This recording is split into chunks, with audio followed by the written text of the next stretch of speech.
testify that because he was on your side, you are right where he wants you to be.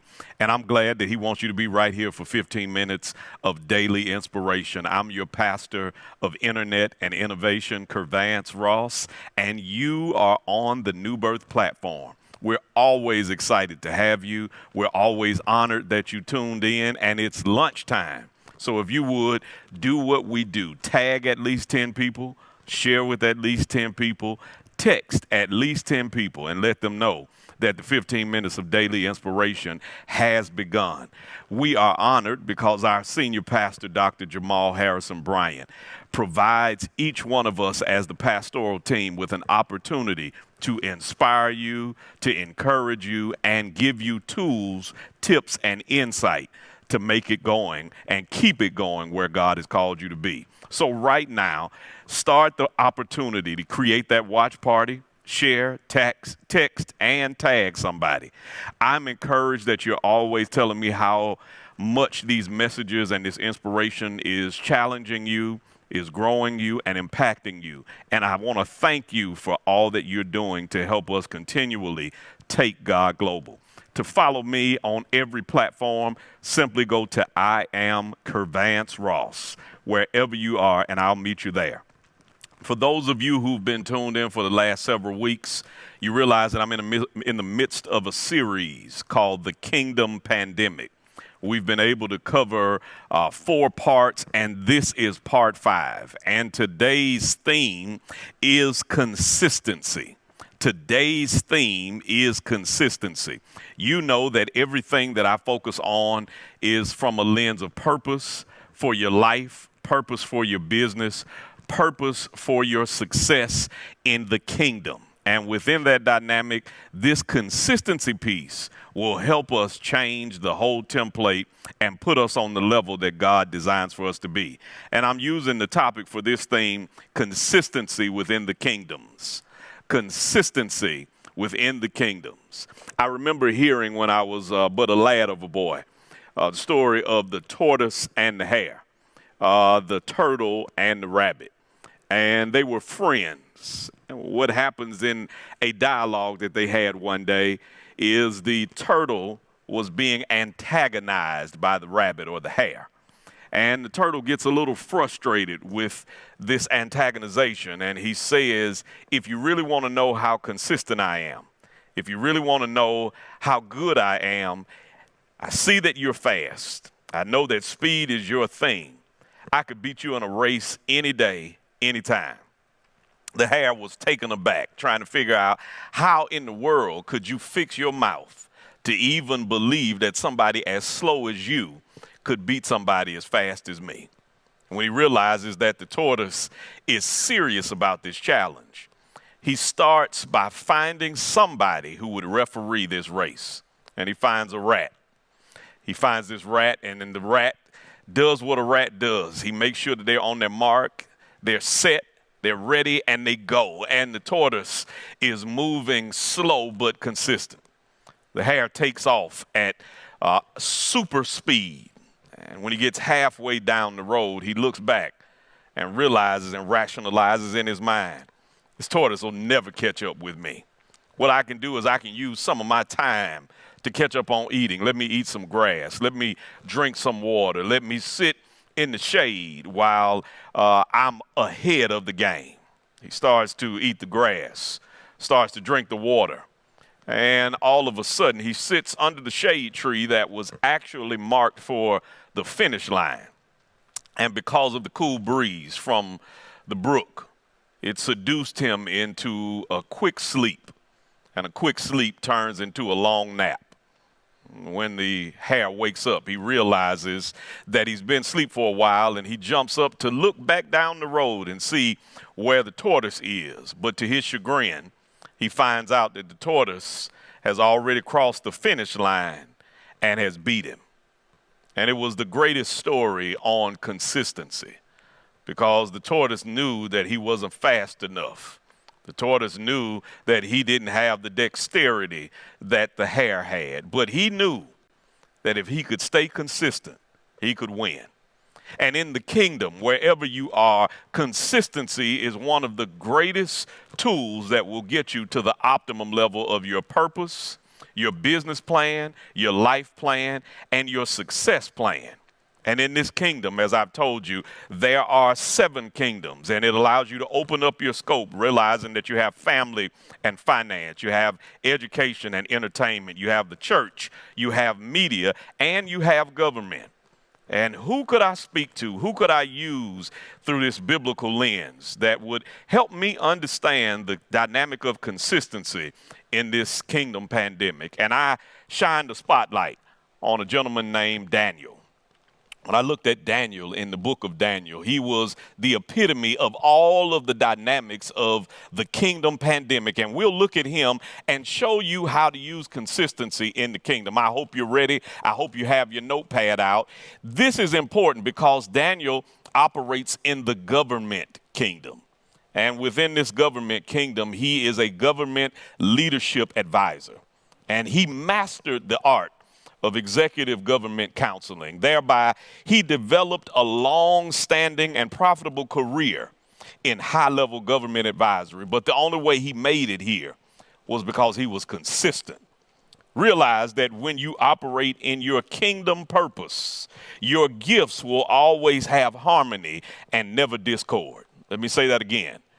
When you operate in your kingdom purpose, your gifts will always have harmony and never discord. Realize that the word consistency is about bringing harmony together on an overall continual basis to find the optimum level of success that you're trying to reach. And many of us miss the fact that because we're not consistent, we have discord in our gifts. We have discord in our purpose. We have discord in our business. We have discord in our lives. And the kingdoms that God has called us to are not operating at their maximum level because we haven't learned how to be consistent. When I thought about Daniel's journey, I'll pick out just a few things to help you operate in this breakout in the kingdom that God has called you to live at your highest.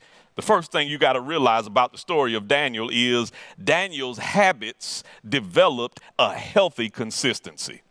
Daniel's habits developed a healthy consistency. For those of you who are not familiar with Daniel, Daniel was a part of the Babylonian exile. He had 3 friends that was taken from his homeland and captured by a king called Nebuchadnezzar. He had Eliphaz. Well, that's incorrect. Let me correct that. He had Shadrach, Meshach, and Abednego. He had these 3 friends along with Daniel, who were so consistent, so focused, so good at even a young age that the king says there's something unique about you that will allow our kingdom to reign at its highest level. And what he does is he tries to get them to change their habits by feeding them food that they have not seen success with. And I want to challenge you, don't let anybody in your purpose change your habits. When you have habits that focus you on getting the best out of life, where you're reading books on a consistent basis, that you are praying on a consistent basis, that you are not wasting your time, you have developed strong habits that have allowed you to be sharp, that have allowed you to be keen, that have allowed you to operate in purpose, that have allowed you to operate at the top level and tier of the kingdom.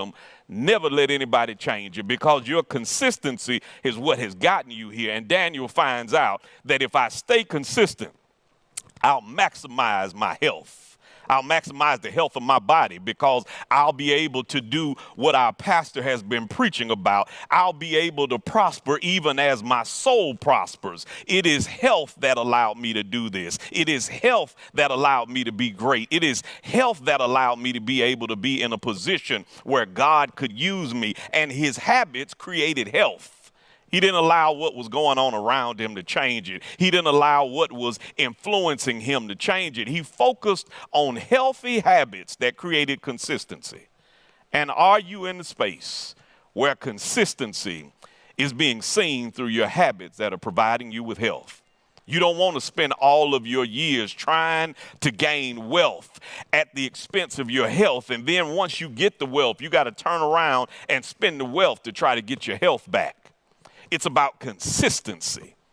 And to be able to be consistent, what we can learn about Daniel in this kingdom is he was able to have habits that produced health. But secondly, Daniel was able to have a circle that supported his consultation.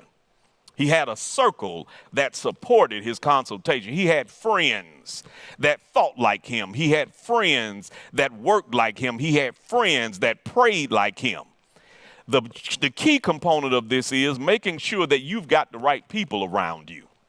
And in your kingdom, a lot of times you're going to have to cut the grass to make sure that you can clearly see the snakes. You're going to have to make sure that you have minimized the people around you, because you can't tell who has offended you, who has went against you when you got a circle that's too big. You've got to make sure that your circle is like-minded, that all of your friends are in the same space. They are praying just like you. They are undergirding you. They are supporting you. They can tell you the truth about it. And because he had friends that told him the truth, he had no problem telling the truth in his profession. And many of us don't realize that our personal life is an extension into our professional life. It bleeds into your business. It bleeds into your family. It bleeds into your circumstances. It bleeds into your societal encounters. How your circle is will affect how your success is. And this was important because every time Daniel spoke to a king, even though he was not a king, for 5 to 7 different kings, from Nebuchadnezzar to Darius, he didn't tell them what they wanted to hear. He told them what they needed to hear. And when you're operating in the kingdom, you got to get comfortable realizing that God has called you into this place not to just become, but to change. You are not just there to say what status quo designs for you to say. You're there to tell the truth, to shame the devil, to put circumstances that are not profitable for the people who you are working for, who you are charting courses for, who you are creating property for, plans for, perspective for. If you don't know how to have a circle that can be honest with you, you'll minimize the circle that you've been called to consult. What you see is Daniel was not afraid to speak truth to power. He wasn't afraid to tell Nebuchadnezzar, that's the bad thing to do. That's not the right thing to do. This is the direction that we need to go in. And because he was consistent in his friend circle, he was consistent in his business life. So not only does his habits lead to health, not only does his circle support his consultation, but finally, responses develop results. Responses develop results. Recognize that Daniel is clear that he's going to work on behalf of God. Even though he's in the marketplace of government, he's going to respond to what he knows will get the best results. He will respond to circumstances that does not allow him to see what's going on the outside and allow it to infiltrate his inside. He responds because he knows that he is standing on behalf of the kingdom of God. And when he responds, knowing that his voice matters, that this party can't get started till he shows up, that what he's been called to do will shift the dynamic of this culture and this kingdom forever, people respond to his power. People respond to his consistency. People respond to his words. People respond to his authority. And you are watching this, realizing that right now, your responses are going to get some results. Your responses are going to change your circumstance. Your family is going to be better.